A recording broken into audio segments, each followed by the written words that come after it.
Ashwagandha and L-theanine are both recommended for stress and anxiety, but they don't feel anything like each other. I've tried both, and the difference between them is actually more useful to know than which one is better. I made a video about ashwagandha, and one of the most noticeable things I experienced, and that a lot of people talk about, is how much calmer they feel once it starts working. Things that normally stress you out during the day, meetings, annoying people, you notice you can handle them a little better. But another supplement that gets recommended all the time for stress is L-theanine, and I'd been hearing a lot about it, so I tried it. And here's the thing, one of them has a side effect that most people recommending it online don't seem to mention, and I'll get to that. But first, ashwagandha. Now, I tried ashwagandha for 30 days and it was amazing. It did take a few days for it to kick in, but once it did, I noticed I wasn't constantly overthinking everything. So if you're someone who overthinks a lot, you should maybe look at ashwagandha. The things that would normally stress me out just didn't seem to affect me as much. It almost felt like someone had turned the volume down on all of the background noise in my head. At the time, I was dealing with a lot of stress, and ashwagandha made a noticeable difference. But there were some things that I personally think that you should be aware of that still don't get talked about enough when it comes to ashwagandha. The biggest one is the emotional numbness problem. Some people seem to be completely fine with it, and others just aren't. After I made my video, people were leaving comments saying things like they felt like they stopped enjoying things or lost some of their motivation and excitement in life. You obviously don't want that.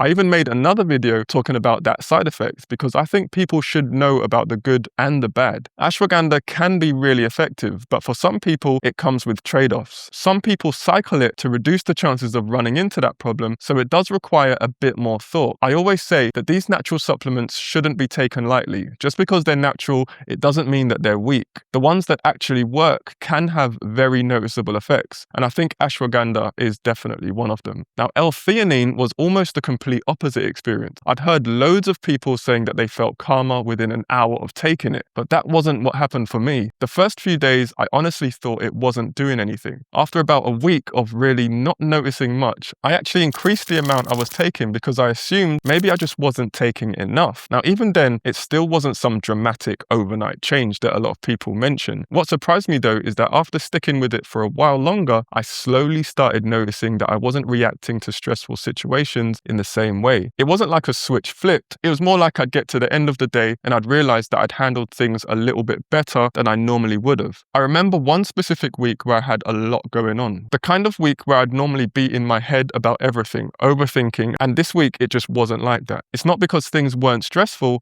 it's just that I wasn't carrying it in the same way. Sleep improved too, but not as much as I felt with the ashwagandha. There wasn't that obvious wow moment, just gradually it became easier to stay calm. It felt much more subtle than ashwagandha. That's why I think some people probably stop taking it too early. If you're expecting to feel a huge difference straight away, you might end up thinking it isn't working. For me, it was more of a slow burn. Now, I didn't notice any of those emotional flattening things that people mention with ashwagandha, so if I had to compare the two, I'd say that ashwagandha felt a lot stronger, but L-theanine felt gentler. I don't know if that matches up with what other people are saying, but this is just my personal experience. If you're looking for something more subtle that you may not have to cycle, L-theanine might be the one worth considering. If you're looking for something that feels more noticeable, and for me, had a lot more kick to it, ashwagandha may be the one to go for. People talk about it a lot online, but they don't seem to talk about the emotional numbness problem that can hit some people, and it's something you shouldn't ignore. So be a bit cautious with that too if you try it. Get yourself a good KSM supplement. You can use my recommendation if you need it, but remember, everyone's experience can be different. Drop a comment and let me know if you've tried either of these and what your experience was like. The algorithm thinks you're going to like this video below, so give that a click.